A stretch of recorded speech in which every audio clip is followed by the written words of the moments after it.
Hello বন্ধুরা, সুপর্ণার হেসেলে সবাইকে স্বাগত। আজকে আমি রুই মাছের এমন একটি রেসিপি বানাবো যেটি বানিয়ে খেলে বন্ধুরা তোমাদের আর রুই মাছ দিয়ে ঝোল খেতে ইচ্ছে করবে না। তা চলো ঝটপট বানিয়ে নিই সেই স্পেশাল রেসিপিটি, যেটা হলো রুই মাছের কোপ্তা কারি।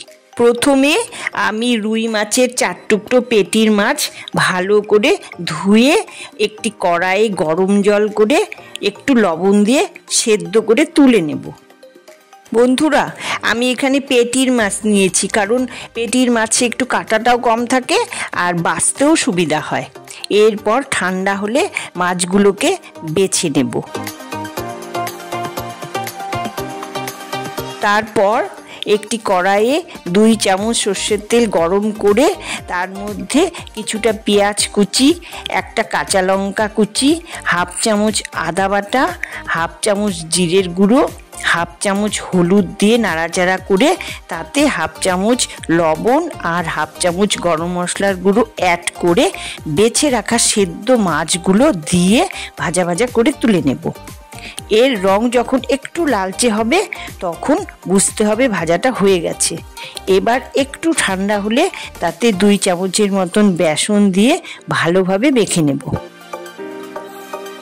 এবার গোল গোল করে কোপ্তার আকারে বানিয়ে নেব।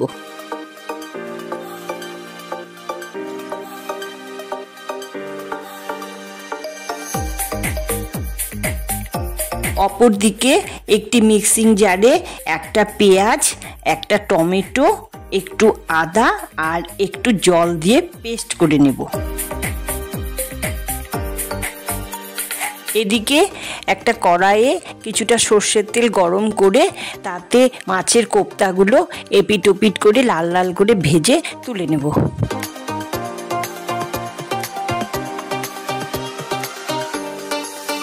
এবার ওই তেলেই গোটা গরম মশলা, একটা কুচানো পেঁয়াজ, টমেটো পেস্ট, 1 চামচ জিরের গুঁড়ো, 1 চামচ হলুদ গুঁড়ো, 1 চামচ ঝাল লঙ্কার গুঁড়ো, 1 চামচ লবণ দিয়ে মিডিয়াম আঁচে মশলাটা ভালো করে কষিয়ে নেব। এবার তাতে টমেটো পেস্টের বাটি ধোয়া জল আর 1 চামচ কাশ্মীরি লঙ্কার গুঁড়ো দিয়ে ভালো করে নাড়াচাড়া করে ভেজে নেব। এবার ভাজা মশলার মধ্যে আন্দাজ মতন জল দিয়ে ফুটিয়ে নিয়ে কোপ্তাগুলোকে এক এক করে দিয়ে দেব। সব শেষে একটু টমেটো সস আর 1/2 চামচ গরম মশলার গুঁড়ো দিয়ে মিনিট খানিক রেখে নামিয়ে নিলেই তৈরি হয়ে যাবে আজকে রুই মাছের কোপ্তা কারি।